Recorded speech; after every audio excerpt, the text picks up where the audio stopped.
जम्मू कश्मीर में कांग्रेस पर महासंकट, जहां रामबन में नेशनल कॉन्फ्रेंस ने कांग्रेस को डिच किया, उसके बावजूद कांग्रेस ने नेशनल कॉन्फ्रेंस को रामबन में डीडीसी के चेयरपर्सन के चुनाव में वोट डाला।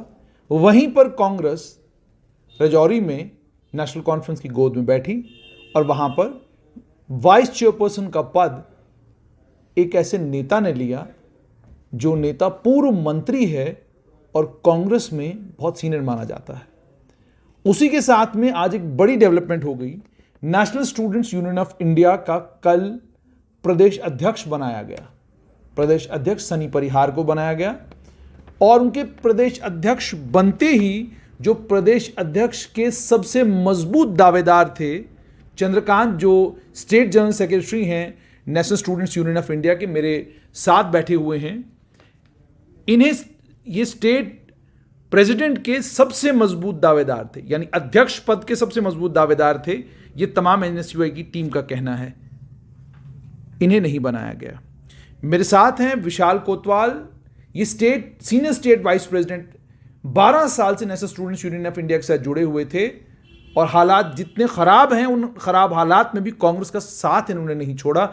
लेकिन आज ये भी कांग्रेस से नाराज हैं और इन्होंने लीगल नोटिस जो है वो कांग्रेस को भेजा है। और मेरी इस तरफ विजय हितैषी हैं, डिस्ट्रिक्ट कांग्रेस डोडा के ये मीडिया कोऑर्डिनेटर थे। जो हालात देश भर में हैं और जिस तरीके से संगठन काम कर रहा है, बड़े बड़े नेता संगठन छोड़कर अपनी पार्टी भाजपा और अलग अलग दलों में चले गए, लेकिन ये युवा कांग्रेस के साथ बने रहे। क्या कारण हुआ? क्यों national students union of India को छोड़ने पर मजबूर हुए और कब कांग्रेस का कल्चर बदलेगा? इस पर बात करने के लिए मेरे साथ ये तीनों लीडर हैं। आइए सबसे पहले national students union of India के एक्स स्टेट वाइस प्रेसिडेंट विशाल कोतवाल मेरे साथ हैं। विशाल जी, ये 12 साल तक आपने कांग्रेस नहीं छोड़ी, 7 साल से भारतीय जनता पार्टी की सरकार केंद्र में है, राज्य में है और अखिल भारतीय विद्यार्थी परिषद में आपके करीबी दोस्त भी हैं। उन्होंने आपको बड़ी बार बुलाया भी, आप नहीं गए। आज आपने एनएसयूआई छोड़ी है, कारण क्या है? इसका कारण स्पष्ट है। बेसिकली क्या हो, हमारे एनएसयूआई के जो सिस्टम सेटअप है उसमें एक इलेक्शन प्रोसेस होता है, इंटरनल डेमोक्रेसी को एक नाम दिया गया है। 2018 ये मैं दिखाना चाहता हूँ व्यूवर्स को। 2018 1 अक्टूबर 2018 को ये मेंबरशिप लॉन्च होती है, मेंबरशिप ड्राइव शुरू जी, ये कांग्रेस ऑफिस में होती है। उसके बाद हमारा क्या काम था कि हमें लोगों के बीच जाना था, बच्चों के बीच कांग्रेस आइडियोलॉजी का प्रचार करना था। मेंबर्स हमने बनाने थे, फॉर्म फिलअप करने थे और एक फॉर्म की कीमत थी 100 रुपये एज ए फीस। वो बच्चे ने अपनी जेब से हमें पैसा देना था। वो हमने किया। हमने लगभग 1400 एक्टिव मेंबर्स बनाए। वो चाहे हमने डोडा, किश्तवाड़, रामबन, चाहे पुंछ हो, राजौरी है, आपका बनी बसोली, कठुआ है और सब जगह जाकर अनंतनाग, पुलवामा और श्रीनगर से भी हमने मेंबरशिप की। और 2018 दिसंबर के टाइम में जब कड़कड़ाती ठंड होती है, मिलिटेंसी का टाइम बहुत ज़्यादा था, हमने इतना सब कुछ किया।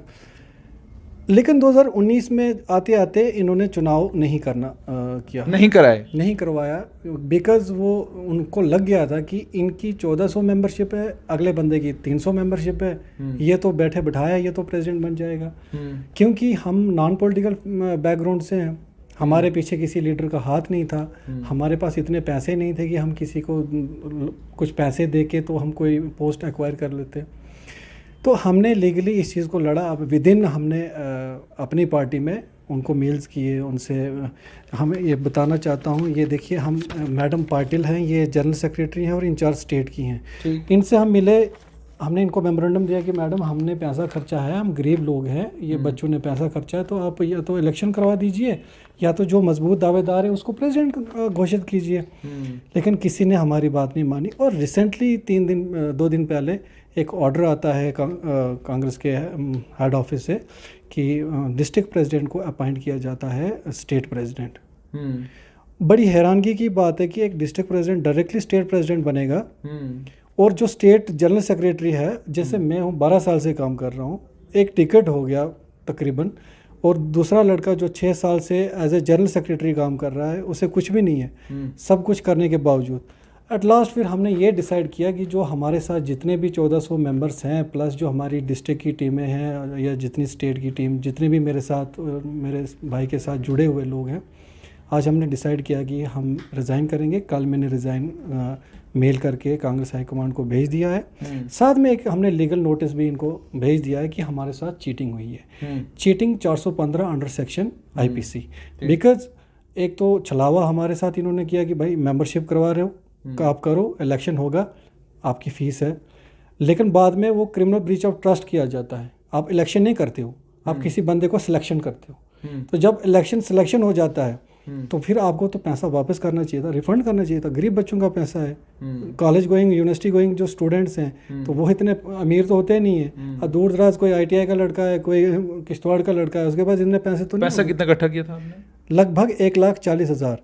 और जो कि हमने स्टेटमेंट भी हमारे पास है, वो बैंक की स्टेटमेंट है। डिमांड ड्राफ्ट हमने 2 पे किए हैं। मैं आपको क्लियरली बताता हूँ उसका।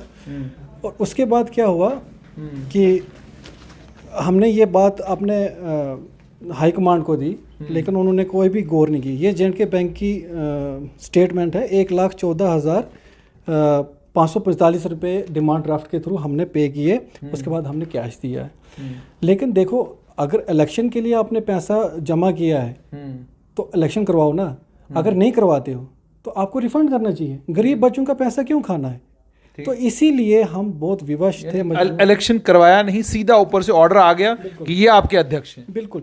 और देखिए, जिस बंदे ने 1400 मेंबरशिप की हुई है, वो बेचारा वहीं का वहीं है। कहीं अगर इसको कहीं बोलते कि चलो भाई आप इस सीट के काबिल नहीं हो, आप इस पोस्ट के काबिल नहीं हो, कोई बात नहीं, आपको इस टाइम के बाद हम ये बना देंगे। किसी के साथ कोई बात नहीं की, अपने मनमानी से। बिकॉज जो नेशनल प्रेसिडेंट अभी NSA के हैं, उनके वो बहुत करीबी हैं, खास उनके हैं। दैट्स वाई उनको बनाया गया। और कांग्रेस में देखो एक अलग सा ट्रेंड चल रहा है। विद इन कांग्रेस पार्टी में जो गद्दावर नेता हैं वो रिज़ाइन नहीं करते, वो पार्टी के अगेंस्ट जाके इलेक्शन लड़ते हैं, DDC का जीतते हैं और हराते भी अपने कांग्रेस वाले को है, और फिर से आके कांग्रेस में बैठ जाते हैं और आला दर्जे के पोस्ट पे बैठते हैं। तो ये अगर ऐसी चीज़ें होंगी, चलेंगी, तो हमारा जैसा जो सामान्य कार्यकर्ता घर से है वो कहाँ जाएगा? देखिए, हमारे पास इतना पैसा नहीं है, ना हमारे पास कोई इतना कोई सिस्टम है कि हम इतनी सब चीज़ें करेंगे, इलेक्शन लड़ पाएंगे। राहुल गांधी का एक सपना था, 2007 में उन्होंने ये इलेक्शन ड्राइव स्टार्ट किया था कि हर कोई गरीब जो लड़का है, सामान्य वर्ग का है, वो इलेक्शन के थ्रू कांग्रेस में आएगा। मुझे एक चीज़ बताइएगा विशाल जी, आप कह रहे सामान्य वर्ग का लड़का, गरीब लड़का चुनाव के जरिए आगे आएगा। डोडा में मुझे नहीं नजर आया कोई सामान्य वर्ग का लड़का आगे आया हो। बदरवा में जिसको अभी मैंडेट मिला, जिसने DDC का चुनाव वहाँ से लड़ा, वो कोई सामान्य घर का लड़का तो है नहीं। इसी तरीके से अगर आप राजौरी पुंछ की बात करें, या आप गुलाम अहमद मीर जो आपकी पार्टी के प्रदेश अध्यक्ष हैं, प्रदेश अध्यक्ष अपने पुत्र को DDC का चुनाव लड़ा रहे हैं, तो आप कह रहे हैं सामान्य वर्ग के लोग, वो तो मुझे नहीं लगता कि सामान्य वर्ग के लोग। देखिए, 2007 में बेसिकली राहुल गांधी का सपना ये था कि सामान्य वर्ग के लोग आएंगे। सपना उन्होंने देखा, सपना था, लेकिन वो इम्प्लीमेंट नहीं हुआ। और उस सपने को चूर चूर करने वाले वही लोग हैं जो उस इलेक्शन सिस्टम से आज कुछ अच्छी पोस्टों पे बैठे हुए हैं। और देखिए, हर किसी को एस्पिरेशन होती है, जब वो कार्यकर्ता होता है उसे एस्पिरेशन होती है कि अब जैसे मैंने कहा मेरे 12 साल है, तो मेरा भी एक सपना था कि मैं आज कहीं DDC का इलेक्शन लड़ता, आज मैं किसी अच्छी पोस्ट पे होता। लेकिन वो नहीं चाहते। क्यों? क्योंकि ना हम किसी की चापलूसी करते हैं, ना किसी के हम गुलाम बनना चाहते हैं। हम अपने डिसीजंस इंडिपेंडेंटली लेते हैं। ये सब चीज़ें हैं जिससे कि हमारे को इन्होंने साइडलाइन कर दिया, हमारी कोई इंपॉर्टेंस नहीं थी। और मैं आपको बताना चाहता हूँ, मैं यूनिवर्सिटी में, कॉलेजेस में, मैं खुद स्टूडेंट रहा, आपने देखा है लॉ में, मैंने बड़े सारे प्रोटेस्ट एजिटेशंस खुद किए हैं, अपने बिहाफ पे किए हैं। अब SRO 202 का मसला हो, या सैक के ऑर्डर को, जो आज लेक्चरर और टीचर्स की पोस्टें नहीं आ रही ना, ये सैक के मसले पे हमने ही सेक्रेटरीट घेराव कितनी बार किया, कितनी बार पुलिस डिटेन हुए, कितनी बार डंडे खाए। इस कांग्रेस पार्टी की आइडियोलॉजी हमने आगे लेने की बात की थी। अनफॉर्चुनेटली जो बंदा काम करने वाला है, जो डेडिकेटेड वर्कर है, उसको पार्टी साइडलाइन कर लेती है। और जो चापलूस है, एक मंत्री का बेटा जो रहा होगा, XMLA का बेटा रहा होगा, वही एक आगे आगे चलता जाएगा। परिवारवाद जो है वो कांग्रेस पार्टी की जो जड़ है वो ख़त्म कर रहा है। और आने वाले टाइम में मुझे जहाँ तक लगता है, अगर ऐसा ही परिवारवाद चलता रहा, कांग्रेस पार्टी आने वाले टाइम में रीजनल पार्टी भी नहीं रहेगी। मेरे साथ चंद्रकांत है। चंद्रकांत, अफसोस हो रहा है कि इतनी मेहनत किस लिए की? किसी ऐसे संगठन में जुड़ गए होते जिस संगठन में कार्यकर्ता की इज्जत होती है, मान सम्मान होता है। हमने अपना पूरा जीवन कांग्रेस को क्यों दिया? देखिए, अफसोस होना ज़रूरी है, लेकिन मैं इसको अफसोस नहीं समझता हूँ। इसको मैं ये समझता हूँ कि जो बच्चे मैंने कांग्रेस आइडियोलॉजी के साथ जुड़ाए थे इस मेंबरशिप के दौरान, जब हम कंटेस्ट कर रहे थे इलेक्शन, जितने बच्चों में ये आइडियोलॉजी मैं फैला सका था वो फैलाई थी। उन बच्चों का सपोर्ट आज तक मुझसे नहीं टूटा है। वो बच्चे आज देखिए 1400 रिज़ाइन हो रहे हैं आज, तो उन बच्चों ने मेरा साथ आज भी नहीं छोड़ा है। कांग्रेस पार्टी ने साथ छोड़। कहाँ से आते हैं आप? मैं डोडा से हूँ। डोडा में कौन सी जगह से? डोडा में विलेज भागवा से रहने वाला हूँ। पिताजी क्या करते हैं? मेरे पिताजी एक छोटी मोटी दुकानदारी करते हैं। तो शायद परिवार में कोई आदमी ऐसा जिसका कोई राजनीतिक इतिहास रहा हो, कोई मंत्री रहा हो, कोई संतरी रहा हो?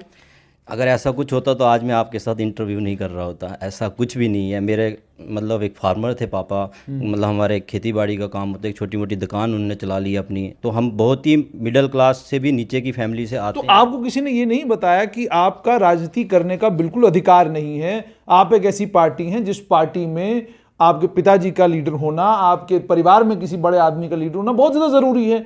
तो आप कोई नौकरी वोकरी के लिए फॉर्म वार्म भरते, आप कहाँ लग गए इस राजनीति में? ये जो सपना था ये राहुल जी की देन था। वो सपना अगर उन्हें नहीं दिखाया होता तो आज जो आप बोल रहे हैं वो ऑब्वियसली होता। क्योंकि मैं भी 6 साल से इसी पार्टी की आइडियोलॉजी को फैला रहा हूँ, डिफरेंट पदों पे भी रहा। उसके बाद जब एक मेरा सपना बना कि मैं स्टेट प्रेसिडेंट कंटेस्ट कर सकता हूँ, बच्चों ने मेरे को बोला आके, सारे बच्चे मेरे को बोले सर आप कर सकते हैं, आप कीजिए। तो वो उसी टाइम एक मेंबरशिप ड्राइव शुरू हो जाती है जो कांग्रेस पार्टी ने की है। हमने तो नहीं बोला कि आप मेंबरशिप ड्राइव करो। जब उनने वो मेंबरशिप ड्राइव करवाई, उस मेंबरशिप ड्राइव में हमने पार्टिसिपेट किया। पैसा एक एक बच्चे से 100 रुपये लिया। हमारे पास तो इतना पैसा नहीं है कि हम जेब से पे करें। और उसी दौरान जो हमारे अगेंस्ट कंटेस्ट कर रहा था लड़का, और जो आज स्टेट प्रेसिडेंट बना है, आज से 2.5 साल पहले की एक वाकया बता रहा हूँ आपको, उसके साथ कांग्रेस ऑफिस फॉर्म सबमिट कराने और फॉर्म के साथ फीस भी देनी होती है। वो फीस देने के लिए नेशनल प्रेसिडेंट नीरज कुंदन जी साथ हैं। तो आप इससे अंदाज़ा लगा ही सकते हैं कि वो उनका बंदा है। क्लियर होता है यहाँ से। अगर उनको उसी को बनाना था तो हमसे मेंबरशिप क्यों कराई? दिन रात ये काम क्यों करवाए? सारे बच्चों को जोड़ा, उनकी फ़ीस ले ली, उसके बाद यहाँ तक पहुँच गए आपने वोटर लिस्ट बना दी। एक वोटर लिस्ट आपने पब्लिश कर दी अपनी वेबसाइट पे, और उसके बाद उस वोटर को वोट देने का अधिकार नहीं दिया। अगर 2.5 साल पहले उनको पता था, जिसकी फ़ीस उन्होंने पे की थी, जिस बच्चे के साथ वो आए थे, नेशनल प्रेसिडेंट एक बहुत बड़ी बात होती है, अगर उसके साथ उसी को बनाना था तो 2.5 साल तक क्यों हमें नचा रहे थे सब बच्चों को कि आप रुक जाओ, अभी कोविड चल रहा है, आप रुक जाओ, अभी बर्फबारी हो रही है, कुछ भी इश्यूज़ देके कि डिले करो। तो हम कंटिन्यू पिछले 2.5 साल से मेंटली डिप्रेस हो गया हूँ मैं। मतलब मेंटली मेरे को मन नहीं करता कि क्या करूँ। क्यों? बच्चों की ताने, बच्चों की जो बातें हैं, क्योंकि वो कहेंगे ना, उनके जेब से 100 रुपया गया है, जो एक वैल्यू बनी है 1,40,000। हर एक बच्चा पढ़ा लिखा तो है, तभी तो वो इस चीज़ में पार्टिसिपेट करता है। उसको पता है कि इतना पैसा जमा हुआ है, ऑफिशियली वेबसाइट पे चढ़ा है, तो ये पैसा गया कहाँ? तो वो डायरेक्ट चोरी का इल्ज़ाम तो मुझे लगाएंगे ना। तो मुझे भी वो बताने के लिए आज ये निर्णय लेना पड़ा कि मैं रिज़ाइन कर देता हूँ, और मेरे साथ जितने भी बच्चे जुड़े हुए हैं वो भी रिज़ाइन देने को तैयार हुए हैं वॉलंटरली। तो इसीलिए आज उनका भी मुद्दा यहाँ पे है कि वो सारे बच्चे रिज़ाइन करेंगे और वो अपनी फ़ीस के लिए लड़ेंगे। जो फीस उन्होंने दी है उसके लिए हमने लीगल नोटिस ऑलरेडी दे दिया है। अगर ये लीगल नोटिस से कुछ नहीं होता है तो हम कोर्ट में भी खींचेंगे इनको। तो आगे क्या राजनीति करेंगे या आप नौकरी ढूंढेंगे? देखिए, राजनीति करना तो हमारा सपना नहीं था पहले से। अब कुछ लोग, कुछ बच्चे, कुछ स्टूडेंट्स जो आते हैं हमारे पास, हमसे मिलते हैं कि सर हमारा ये इशू है, सॉर्ट आउट कीजिए। रिसेंटली हंगर स्ट्राइक का इशू था, मैंने वो सॉर्ट आउट किया। 2 दिन हंगर स्ट्राइक चली, और उन बच्चों को आज मुझे हर बच्चे की विशेज़ मिल रही हैं। तो हम उन विशेज़ के लिए इस चीज़ को करते हैं कि देखिए, आज के टाइम में ना, जिस गांव से मैं आया था ना, तो मुझे भी ये नहीं पता था कि राजनीति कैसे की जाती है। हमने भी सीखा स्टेप बाय स्टेप कि कैसे अपने मसले सॉर्ट आउट करते हैं। इसी तरीके से बच्चों के इश्यूज़ हैं, सारे बच्चों के। उनको नहीं पता है कि उनको डीन सर के पास जाना है, उनको वाइस चांसलर के पास जाना, उनको एक बात की ज़रूरत है। अच्छा, मुझे एक चीज़ और बताइए, कार्यकर्ता को मान सम्मान मिलना चाहिए। हर पार्टी की जान कार्यकर्ता होता है, कार्यकर्ता के बगैर कोई पार्टी नहीं। मुझे आप ये चीज़ बताइए, ऐसी कौन सी क्वालिफिकेशन कांग्रेस के उन नेताओं के पास है जिन्होंने अभी डीडीसी के चुनाव लड़े, जो शायद उम्र में 4-5 साल आपसे बड़े होंगे, और वो भी कॉलेज यूनिवर्सिटी से अभी अभी निकले हैं, जिसके कारण उनको तो मैंडेट मिल गया, डीडीसी के चुनाव भी लड़े और मेंबर भी बन गए, और आपके पास वो क्वालिफिकेशन नहीं है, जिसकी वजह से आपको डीडीसी का ना तो मैंडेट मिला, ना ही आपको चुनाव लड़ने का मौका दिया गया।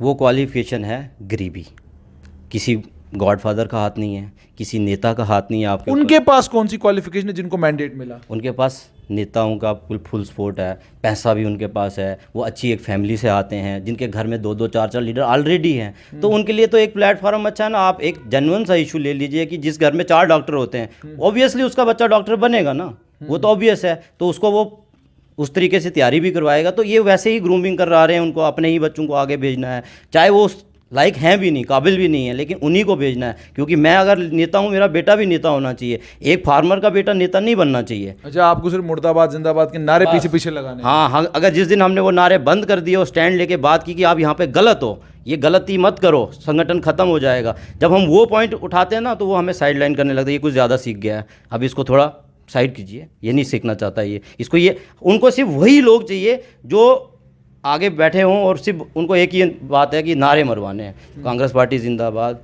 उसके बाद जो भी इशू और पोस्टर लगवाने हैं और झंडे लगवाने, ताम झाम पूरा एक डेकोरेशन के साथ उनकी रैली ऐसी दिखनी चाहिए कि इतना बच्चा है जी उनके पास नारे मारने वाला। अगर उनके बीच में पढ़े लिखे अगर आगे और पढ़े लिखे उनको क्वेश्चन करने लगे कि आप ऐसे, ये जैसे हम ही यही बात कर रहे हैं कि राहुल जी ने ये एक आइडिया लाया था, अब हमें पता है कि वो आइडिया क्या था, बच्चों को नहीं है ना पता। अगर वो आइडिया को देख के हम उनसे बात करते हैं ना, वो बोलते हैं इसको ज़्यादा आ रहा है, इसको थोड़ा साइड करो, इसको दबाओ, ख़त्म करो। देखो 2.5 साल से जो मेंटली मैंने यहाँ पर होकर आपसे ही समझना चाहूँगा, ये तो आज आपको चूंकि आपको अध्यक्ष बनना था, आपको अध्यक्ष बनने का मौका नहीं मिला, तो आप अपना दर्द सुना रहे हैं। मुझे ये बताइए, 13 साल में ये आइडिया ग्राउंड पर इंप्लीमेंट होता हुआ आपको कहीं नजर आ रहा था कि जनाब आप अपनी काबिलियत की बुनियाद पर कांग्रेस में नेता बनेंगे, काबिलियत की बुनियाद पर आपको मैंडेट मिलेगा? मुझे ज़रा बताइएगा, ये कौन सी काबिलियत थी कि चौधरी मोहम्मद असलम साहब जो है उनकी वफ़ात होती है, उनके बेटे चौधरी अकरम जो हैं वो नेता बन जाते हैं, अभी बदरवाह से नदीम नियाज साहब नेता बन गए हैं, डोडा में भी एक नेता तैयार हो रहे हैं, उधर इंद्रवाल में भी मैंने सुना एक आधा नेता तैयार हो रहा है, तो ये सब नेता तो तैयार हो रहे हैं, तो आप लोग संगठन में जाकर करते क्या हैं जब नेता तो ऑलरेडी तैयार हो रहे हैं?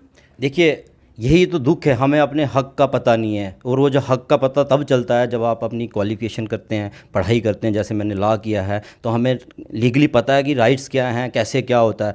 अब देखिए, ग्रूमिंग करके आप हम ग्राउंड लेवल पे हम काम करते हैं, हर एक छोटे छोटे मसले जो हैं बच्चों के, भूखे हम रहे हैं, भूखे पानी तक हमने नहीं पिया और उन बच्चों के मसले हल कराएं, तो ऊपर से आके एक टैग लग जाएगा, ये NSUI का आदमी था, इसको NSUI के प्रेसिडेंट ने ही भेजा था, इसने उसका काम किया, ले लिया श्रेय, बन गए छवि। उसके बाद कुछ टाइम के बाद जैसे DDC इलेक्शन हुए, कोई और इलेक्शन होंगे, तो अपने बच्चे को प्रोजेक्ट कर दिया कि ये पुराना नेता है, 1-2 फोटोज़ होंगे हमारे साथ क्योंकि हमसे मिलने तो आएंगे ही, तो वो फ़ोटो दिखा के कि ये बहुत पहले से ग्राउंड पे, हालांकि वो कहीं फॉरेन में पढ़ रहे हैं, दिल्ली पढ़ रहे हैं, वहाँ से आएंगे और जैसे ही DDC इलेक्शन होगा, आगे जाके कोई और इलेक्शन होगा तो उनको प्रोजेक्ट कर देंगे, जिसके लिए रोज़ प्रकट हर एक ग्राउंड वर्कर ने किया है, लेकिन उसकी सुनवाई नहीं होती है, तो वो भी साइड लाइन होके इधर उधर चले जाता है। फ्यूचर प्लान क्या है आपका? देखिए, हमारा फ्यूचर प्लान बिल्कुल सिंपल है। आज जो ये 1400 बच्चे नहीं हैं, ये 1400 सिर्फ एक्टिव वोटर हैं, इनके पीछे 5-5 मेंबर लगते हैं जो इनको वोट के लिए बनाते हैं, तो नियर अबाउट 7-8,000 बच्चा है जो अभी मेरे पीछे खड़ा है। अब वो जो डिसीजन आज मैंने लिया वो सब ले रहे हैं, तो उनकी जो भी बातें होंगी वो विचार विशर्म करेंगे, उसके बाद हम इसके ऊपर डिसीजन लेंगे कि क्या करना है। लेकिन हमारा कोई मोटिव नहीं है कि हम कोई पॉलिटिकल पार्टी ज्वाइन करेंगे या कोई पार्टी बनाएंगे, हम स्टूडेंट के मसले पहले से हल कर रहे हैं, नेम फेम की हमें ज़रूरत नहीं है। मुझे बताएं, आप कांग्रेस से इस वक्त नाराज़ हैं और आप चाहते हैं कि कांग्रेस आपकी नाराज़गी को दूर करे, या आपने ये कर दिया कि अब कांग्रेस में तो हम नहीं जाएंगे, दाएं बाएं कुछ किसी और संगठन को देखेंगे?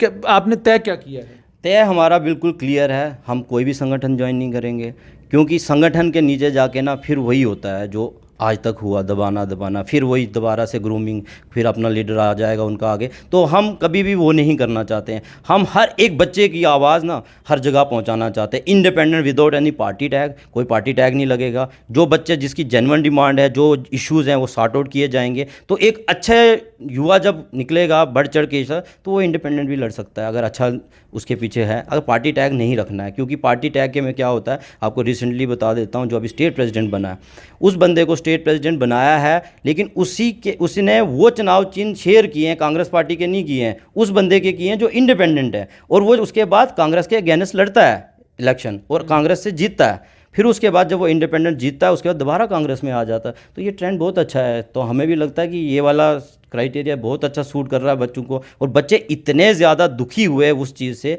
कि देखिए हमारा चुनाव चिन्ह कांग्रेस का है और इंडिपेंडेंट कैंडिडेट का शेयर हो रहा है, तो बोल रहे हैं आइडियोलॉजी खत्म हो रही। जो आइडियोलॉजी में एक टाइम पे 2018 से बच्चों के बीच में लेके गया था, पहले भी आइडियोलॉजी क्या है? पिता के बाद पुत्र, पुत्र के बाद पोता, पोते के बाद, वो हमारी आइडियोलॉजी नहीं थी। हमारी आइडियोलॉजी सिंपल सी इतनी थी कि कांग्रेस पार्टी में एक इलेक्टिव प्रोसीजर शुरू हुआ है जिसको हम चलाएंगे, जिसमें हम पार्टिसिपेट करेंगे। और आइडियोलॉजी तो ठीक है, ड्रीम तो देख लिया, ड्रीम देखने के बाद लेकिन वो इम्प्लीमेंट नहीं हुआ ड्रीम, तो उस ड्रीम को क्या देखना है? अगर 2.5 साल मेरा भी 6 साल का कैरियर है NSUI में और कांग्रेस पार्टी में, अगर 2.5 साल मुझे वो नचा सकते हैं कि आप प्रेसिडेंट के लिए ये वोट होगा या कुछ होगा, जैसे होगा नचाओ, 2.5 साल अगर वो मुझे नचा सकते हैं तो जो बच्चे मैंने जोड़े हैं उनके साथ ग्राउंड पे उनको कितना नचाएंगे। और ये नचा के ना, ये सियासत खेल के तो अपना टाइम निकाल देंगे और आगे बढ़ते जाएंगे, और हम वहीं एंड पे कहीं रेडी लगा के होंगे या कहीं होंगे। तो इसीलिए आज हमने स्टैंड लिया है कि हम बच्चों के हित की बात करेंगे और बच्चों के साथ खड़े रहेंगे, ना कि किसी पार्टी के साथ। मेरे साथ में चाहूँगा थोड़ा सा अगर आप उस तरफ जाएं, आप विजय जी इस तरफ आ जाएं। मेरे साथ डिस्ट्रिक्ट कांग्रेस कमेटी डोडा के मीडिया कोऑर्डिनेटर विजय हितैषी हैं। विजय जी, मुझे ही बताइए कैसा लग रहा है, क्योंकि मैंने देखा पीछे डोडा की, चूँकि आप डोडा की डिस्ट्रिक्ट कांग्रेस कमेटी के साथ जुड़े हुए हैं, एक शहजादे जो हैं वो घूम रहे हैं वहाँ पर भी इलाके में, और कहते हैं कि आने वाले जो असेंबली के चुनाव होंगे उसमें वो प्रत्याशी हो सकते हैं। तो आप संगठन के लिए काम कर रहे हैं, मतलब आप में तो मुझे लगा काफ़ी हौसला होगा कि पूरा जीवन हमने जो है संगठन के लिए काम करना है और हमने कभी सपना नहीं देखना कि हम कभी चुनाव लड़ेंगे, पूरी ज़िंदगी हमने झंडे लगाते रहना है। सवाल आपका उनसे रिलेटेड है या संगठन से रिलेटेड है? संगठन से रिलेटेड है। संगठन वहाँ पे मजबूत है, ऐसा नहीं है कि संगठन मजबूत नहीं है। लोग अभी भी कांग्रेस के साथ जुड़े हुए हैं, मगर जिस तरीके से उस खित्ते में बाकी पार्टीज एक्टिव हैं, कंपैरेटिवली जो एफर्ट्स कांग्रेस पार्टी के ओहदेदारान को डालनी चाहिए थी, उस अपने वर्कर को कॉन्फिडेंस में लेना चाहिए था, वो नहीं की जा रही हैं। ठीक। इसकी एक छोटी सी मिसाल रिसेंटली DDC इलेक्शंस में आप देखी हैं। मैं उस पर बाद में आऊँगा, जब तफसील में आप उसके बारे में पूछेंगे तो जैसे जैसे बात बढ़ेगी वैसे वैसे बताया जाएगा। बट जिस तरीके से एक डेडिकेटेड कांग्रेस वर्कर, आपने खुद अपनी बात में एक्सप्लेन कर दिया कि उसका काम क्या है, वो काम कैसे करता है। डेडिकेटेड कांग्रेस वर्कर को ओहदे की ज़रूरत नहीं है। न्याज साहब की एक बहुत अच्छी एग्जांपल है। वो ऐसी शख्सियत थी जिसको आप उंगली नहीं उठा सकते थे जिसकी वर्किंग पे। ऐसे कद्दावर नेता वहाँ पे मौजूद थे। बेशक वैसी क्वालिटीज़ उनके साहिबजादे में ना हो, मगर जो कांग्रेस का वर्कर उस दौरान में कांग्रेस से जुड़ा है, वो आज भी कांग्रेस पार्टी का उतना ही वफादार है, मगर वो पार्टी का वफादार है, किसी इंसान का नहीं। ठीक। इसकी एक बेस्ट एग्जांपल आपको मैं दूंगा कि जिस खित्ते से वो बिलोंग करते थे, उस खित्ते में कांग्रेस पार्टी के जितने भी कैंडिडेट हैं वो सारे जीते। ठीक। और आज अगर आप उन लोगों से जाके बात करेंगे, वो ये देखकर बात करेंगे, ये देखकर बात बोलेंगे कि हमने कांग्रेस पार्टी के कैंडिडेट को जिताया है। ठीक। चाहे वहाँ से युवा नेता न्याज साहब के साहिबजादे जो हैं वो हों, या अगर आप थोड़ा सा पीछे और जाएं, भलेसा की कॉन्स्टिट्यूंसी में, इनकी चंगा कॉन्स्टिट्यूंसी थी, उनकी भलेसा कॉन्स्टिट्यूंसी थी, उस भलेसा कॉन्स्टिट्यूंसी में भी एक प्रत्याशी कांग्रेस का ही है। ठीक। मोटे मोटे तौर पे कहने का ये मतलब है कि कांग्रेस आज भी जिंदा है। ठीक। मगर अपने वर्कर तक पहुंचना और उसको ये कॉन्फिडेंस देना कि हाँ, हम आपके लिए कुछ ना कुछ कर रहे हैं, आप संगठन के साथ जुड़े रहिए और उसको एक आला मुकाम तक पहुंचाने में लगे रहें। ठीक। इस तरीके की जो सियासत है वो सिर्फ चिनाब वैली से ही देखने को मिलती है। जम्मू में क्या हुआ वो आप समझते हैं कि एक भी सीट नहीं निकली। ये चिनाब खित्ता ही है जिसने कांग्रेस का झंडा परचम अभी भी पकड़ा हुआ है। जी, मैं आपसे एक चीज़ यहाँ पर आपको रोककर आपसे ये समझना चाहूँगा, एक युवा जब किसी भी संगठन के साथ जुड़ता है, कार्यकर्ता बनता है, तो वो कॉलेज के लेवल पर नहीं बल्कि स्कूल के लेवल पर कार्यकर्ता बनता है, फिर कॉलेज जाता है, फिर यूनिवर्सिटी जाता है और यूनिवर्सिटी से फिर वो नेता बन के बाहर निकलता है और अपने क्षेत्र में फिर घूमना शुरू करता है। आपसे मेरा ये सवाल है, चिनाब खित्ते में चूंकि आप काम करते हैं, मैं तो काम नहीं करता, एक नेता का नाम लीजिए जिसका नाम आप लेंगे, मैं नहीं लूँगा, जो स्कूल लेवल से, कार्यकर्ता के लेवल से यूनिवर्सिटी तक कांग्रेसी गया और यूनिवर्सिटी से फिर क्षेत्र में जब गया तो नेता बना। मुझे एक नाम लीजिए। और जिन आपने नियाज साहब की बात की, उनके पुत्र के बारे में मुझे बताइए कि वो NSUI में कब थे, वो यूथ कांग्रेस में कब थे, फिर वो कांग्रेस के एकदम DDC के प्रत्याशी कैसे बन गए। डोडा में जो आपके नेता हैं उनके पुत्र इन सारे मरहलों से कब गुजरे, कब वो डिस्ट्रिक्ट कांग्रेस कमेटी में रहे, कब उन्होंने कार्यकर्ता के तौर पर काम किया, कब वो ग्राउंड पर गए, ये ज़रा मुझे थोड़ा सा बताइएगा ताकि मेरे दर्शकों को ये पता चले कि कांग्रेस में कार्यकर्ता ज़मीन से उठता है और सबसे उच्चतम पद पर पहुंचता है। देखिए, मैं किसी नेता या किसी उसके बारे में नहीं कहूँगा। नियाज साहब से काफ़ी देर से अच्छे ताल्लुकात थे, इसलिए मैं उनके बारे में ये मैंने आप सवाल जो पूछा उसमें आपको नेता का नाम लेना है जो कार्यकर्ता से नेता बना है। आप नाम लीजिए। अब पिता आपके यहाँ क्या ये मानेंगे कि पिताजी का नेता बन गए, वो मंत्री हो गए, तो पुत्र का स्वाभाविक है कि उसके बाद वही चुनाव लड़ेगा। ये तो कांग्रेस की रीत है। आप इस रीत से हटके कोई बात कीजिए। अगर मैं एक लीडर का नाम लूँगा, ऐसी बात नहीं है कि कांग्रेस ने कभी ऐसे लीडर को उस पद तक नहीं पहुँचाया। शायद आप फिरोज़ खान का नाम जानते हो।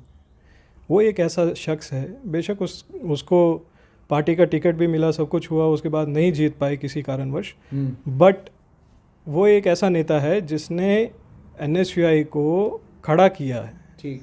मगर किसी न किसी पॉलिटिकल गिमिक का वो शिकार हुआ और उस शीर्ष नेतृत्व से उसको गिराया गया। तो यानी आप ये मानते हैं कि कांग्रेस में कार्यकर्ता की जो भूमिका है, जो कार्यकर्ता की भूमिका एक दल में होनी चाहिए, मानते हैं आप कि वो भूमिका कांग्रेस में नहीं है, यहाँ पिता का नेता होना जरूरी है?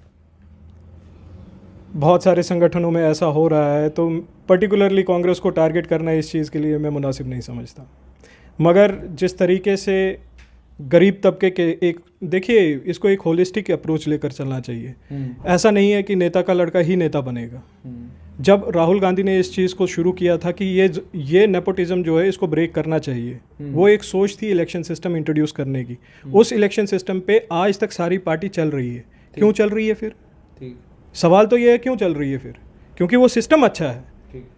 बाकी जो रीजनल लेवल्स पे हैं, बाकी स्टेट्स में हैं, वहाँ पे इलेक्शंस हो रहे हैं, मगर जब यहाँ पे मेंबरशिप ड्राइव, एक छोटी सी एग्जांपल है NSUI की, जो अभी रिसेंटली इनके जो जितने भी मेंबरशिप ड्राइव हुई है, उसके बाद इनके साथ चीटिंग की गई कि इलेक्शंस करवाए जाएंगे और उसके बाद 2-2.5 साल से इलेक्शंस भी नहीं करवाए गए। इसी के उपलक्ष्य में तो हम भी खड़े हैं। वो कोर कांग्रेसी ये देखता है। आप ये मत समझिए कि ये सिर्फ NSUI में हो रहा है। आप ये देखिए कि ये कल down the line 3 months Congress के भी इलेक्शंस आने वाले हैं। राष्ट्रीय स्तर पे जिस तरीके की बयानबाजी की जा रही है, उस राष्ट्रीय स्तर पे ये चीज़ की एश्योरेंस दी जा रही है, तो क्या हम ये चीज़ रिफ्लेक्ट होती हुई देखेंगे वहाँ पे?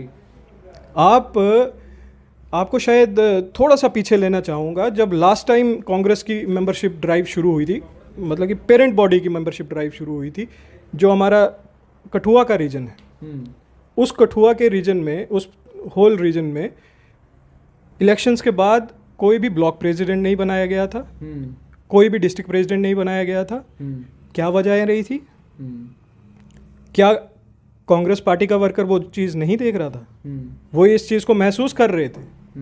रेगुलरली हम भी टच में थे कि अगर पार्टी को मजबूत करना है, गुलाम नबी आज़ाद साहब इस चीज़ को बोल रहे हैं कि ब्लॉक प्रेसिडेंट्स बनाओ, डिस्ट्रिक्ट प्रेसिडेंट्स बनाओ, तब जाके कहीं संगठन मजबूत होगा। अगर वो राष्ट्रीय स्तर पे ये बात बोल रहे हैं और रीजनल स्तर पे उस इलेक्शन सिस्टम को ही साइबरटॉच किया जा रहा है, और वो भी किसके द्वारा? नेशनल प्रेसिडेंट के द्वारा। NSUI के नेशनल प्रेसिडेंट उसको सैबोटॉज कर रहे हैं। पर ये तो आपकी पार्टी की रीत है। आप शायद नेशनल प्रेसिडेंट नीरज कुंदन है। हाँ, बिल्कुल। वो किसी पॉलिटिकल बैकग्राउंड से नहीं है। वो किसकी पैदाइश है? वो पैदाइश इसी सिस्टम की है। इसी इलेक्शन सिस्टम से वो बाहर निकल कर आए, इसी इलेक्शन सिस्टम से वो लीडर बने, इसी इलेक्शन सिस्टम से वो स्टेट के लीडर बने। उसके बाद आज राष्ट्रीय स्तर के लीडर बन रहे हैं, और आज उसी इलेक्शन सिस्टम को वो सैबोटाज कर रहे हैं, बाईपास कर रहे हैं, उस आइडियोलॉजी को ही खत्म करने की कोशिश कर रहे हैं कि एक बार जो लीडर बन गया उसके बाद कोई लीडर ना बने। ये नागुजारा है। हमारे जितने भी कांग्रेस के वर्कर दिन रात एक करते हैं उस चीज़ को, इस हरकतों पे हमें बहुत ज़्यादा खेद है। इस तरीके की लीडरशिप हमें नहीं चाहिए। एक होलिस्टिक अप्रोच से अगर चलना है, लीडर का बेटे में अगर क्षमता होगी, अगर लोग साथ होंगे तभी तो वो लीडर बनेगा ना।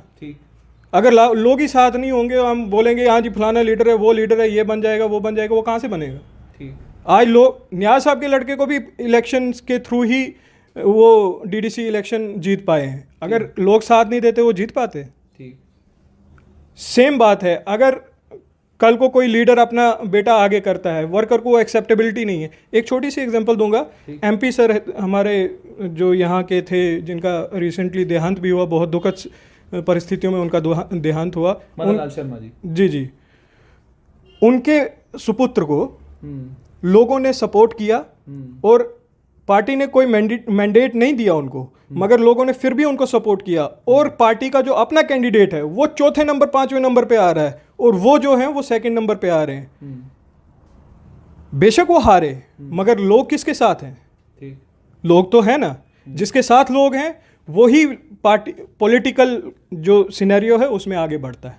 मुझे एक से बताएं, अभी मैं आपकी बात काटूंगा, आज इनके साथ लोग हैं, आज इनके साथ लोग हैं तभी तो दावेदारी दे रहे हैं। अगर इनके साथ लोग नहीं होते तो ये दावेदारी ठोक पाते। हितेश जी, आपकी बात बिल्कुल सही है। आपसे एक और चीज़ समझना चाहूँगा, क्योंकि मैं जो चीज़ अपने दर्शकों तक पहुँचाना चाहता हूँ वो ये है कि संगठन के अंदर कार्यकर्ता की भूमिका सबसे बड़ी होती है, और कार्यकर्ता का ख्याल रखना संगठन का काम है।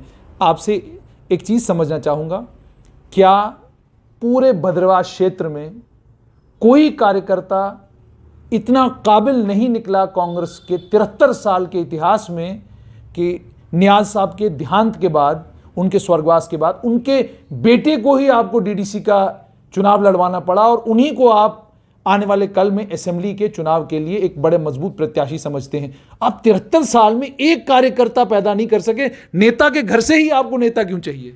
वो कोई मजबूत दावेदार नहीं है। अभी मैं एक बात आपकी क्लियर कर दूं, वो कोई मजबूत दावेदार नहीं है। उन्होंने सिर्फ एक चंगा कॉन्स्टिट्यूंसी में इलेक्शन जीता है। भद्रवाह कॉन्स्टिट्यूंसी में कितने ब्लॉक्स हैं, कितने लोग संगठन से जुड़े हैं, ये वो फैसला लेते हैं। है कोई कार्यकर्ता?